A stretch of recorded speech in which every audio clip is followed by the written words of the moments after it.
together, and what's going to happen to the garlic is almost magical.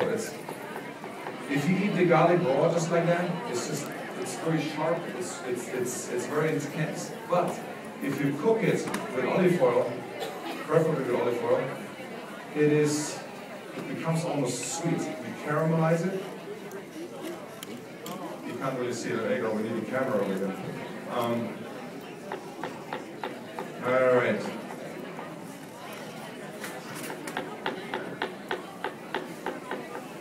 That should do. All right, here we go. So the garlic is cooking now in the olive oil, and again, the caramelization takes place. It's get lightly brown. The sugar turns caramelized, and therefore it's really, really nice and sweet. And the aroma, we used to do way back when, it's about 10 years ago, we used to what we call like a potpourri. We had olive oil, we had rosemary, garlic, thyme. I think there was one more thing in. And we had to go with a saute pan throughout the restaurant just to get the fumes going out there. It's actually true. Oregano? Oregano? Yeah, that's probably what it was, yeah. So, all right, as the garlic cooks over here, again, I want to make it very, very easy for you folks. I'm not going to stay here and show you some fancy stuff, some very easy stuff. So the caramelization took place. Can you see it a little bit? No. There you go, right there. Cool. It gets brown. So what we have is also our the Joey Z sauce, we call it. It used to be our softball coach.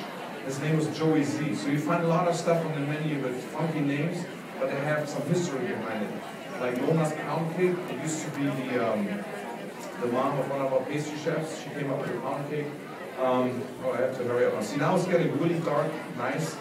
So Joey Z sauce, a chunky tomato sauce, garlic, basil, white wine, salt, pepper. What we're going to do, we're just going to add it into our sauce over here. There you go, I got it cooking going on here.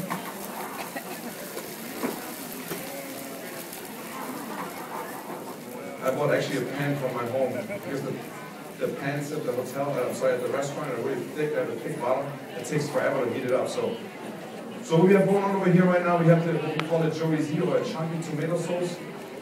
A lot of basil, a lot of garlic, white wine, salt, pepper.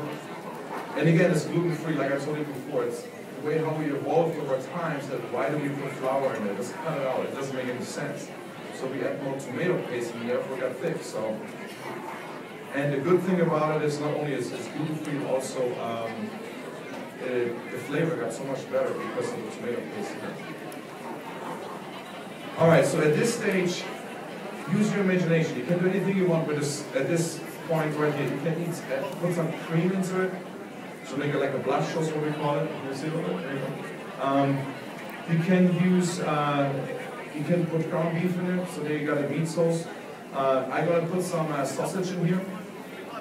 Gluten-free sausage. It gives a little bit of a zing. I like the mid-Ohio, Midwestern rustic flavors. You got a lot of cheese in there. You got the Italian sausage in there. It's just good stuff.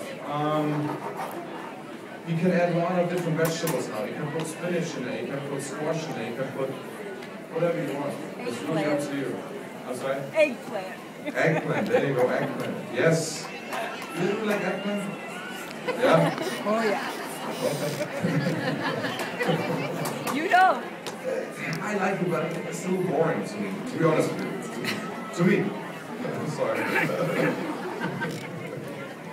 Let me put a little bit more coffee in, there you go. And you know what the good thing is, what you can do is mild sausage, hot sausage, whatever you feel like, hot sausage. That's really, and then you know what, we have also a gluten-free beer in a restaurant. It's a Redbridge, and there's one more company comes out with beer. So I'm just thinking about this pasta with hot sausage, with spinach in there, Redbridge beer. Good business.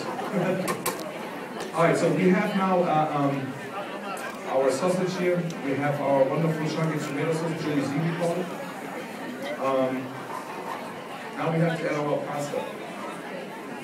We talked a little bit about already. Let me turn it down over here.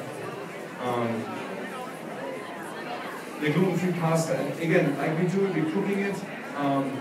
We're going through all the other regular pasta. Just think about it. We're going through about 400 pounds of pasta a day. So what we do, we cook the gluten-free pasta first in the water, of course, so there's no other gluten floating around.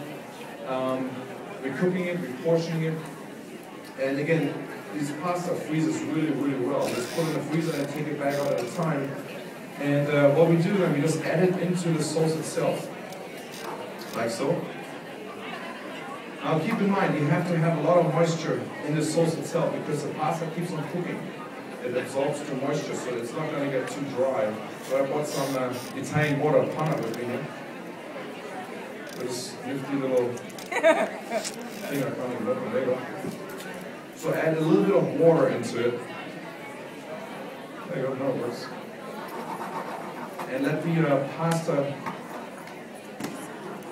cook a little bit. So again, it's really up to you how you want to cook your pasta. I have a lot of folks come into the restaurant and say, oh, it's too hard, it's too soft, it's too mushy, whatever the case may be. The way how we like to do it, it's what we call al dente, to the bite. We have a lot of folks coming, it's too hard. It's too harsh to pasta. It's really to your liking, however you like the pasta. Let a waiter know if you come to a restaurant, hey, I like my pasta softer or hard, whatever the case may be, so you're cooking a little bit longer. Let them know, hey, I love eggplant, I love whatever, spinach, whatever's out there, we try to make it happen for you folks. So, all right.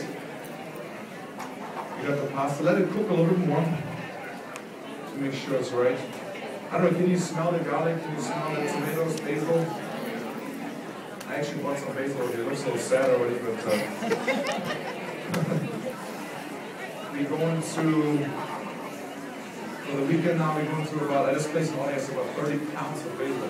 Just today, tomorrow, and yeah, Friday, Saturday, Sunday, about 30 pounds. So, all right, we're almost there. A little bit more water here.